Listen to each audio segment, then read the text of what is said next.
The readings today, this Advent, first week in Advent, deal with the peace that Jesus brings to the world, brings to the hearts of men, and described in the book of Isaiah as peace in nature with the animals. The wolf shall be a guest of the lamb, and the leopard shall lie down with the kid, and the calf and the young lion shall browse together with a little child to guide them, etc. In the responsorial psalm, justice shall flourish in his time, and fullness of peace forever.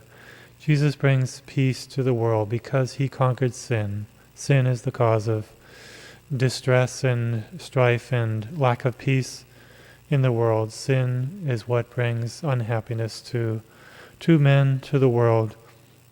And Jesus came to crush that reign of strife and lack of peace, and to bring peace to the world.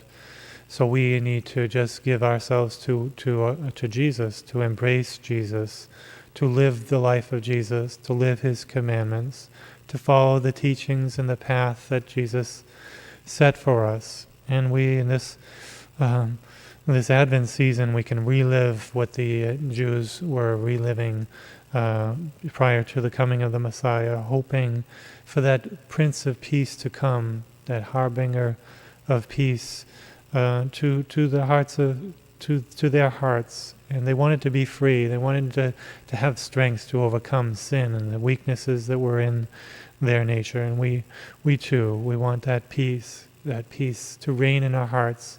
And peace comes primarily with reconciliation of friendship with God. That is the foundation of peace, is always that, not the cessation of war and fighting, but the peace that comes with our relationship with Jesus. And then peace with men comes after that.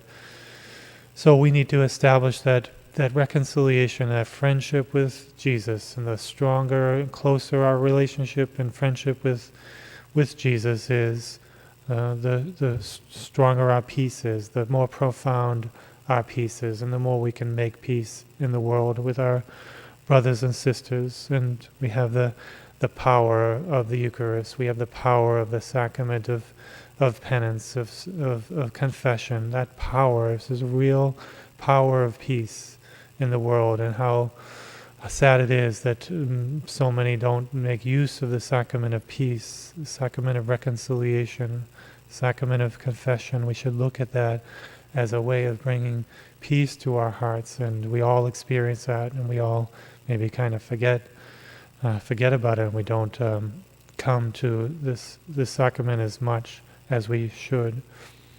And in addition to that, we should see that the will of God brings peace to us. The more we stray from the will of God, the more we are attached and we live according to our own will and our own ways.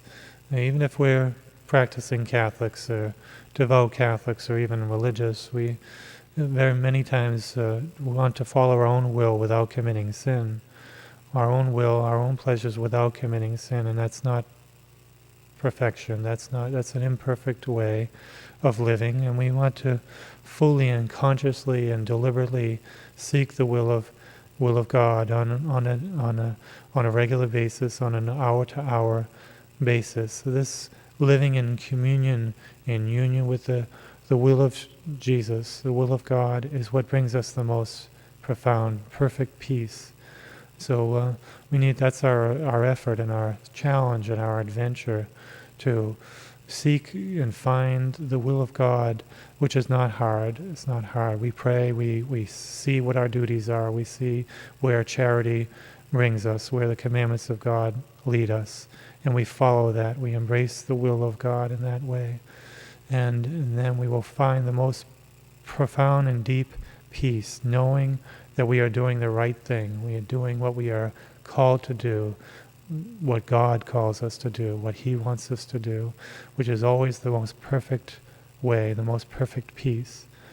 So Jesus showed us the way in His example that He set us, but He also shows us the way on a day-to-day basis, on a real, profound, concrete, personal, experiential basis by doing His will in our own personal life. So let's ask Our Lady to make us adhere and seek His will in the most minute, smallest things that we do each day.